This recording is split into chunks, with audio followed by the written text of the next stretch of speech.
Ini kami selesai. Dengan itu beri pertanyaan surat.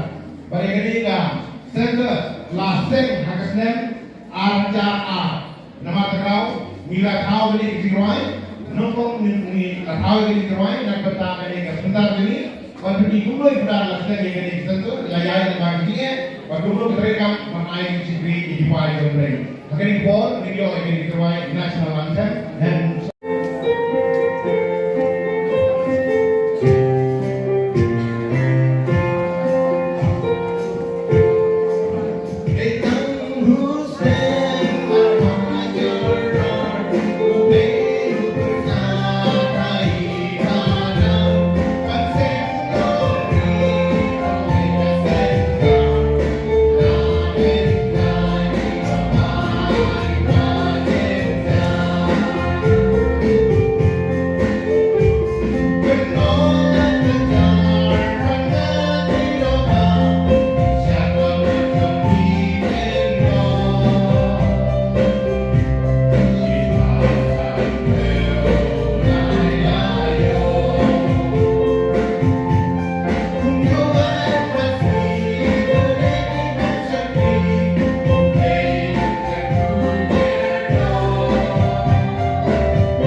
Jesus. May they play với im.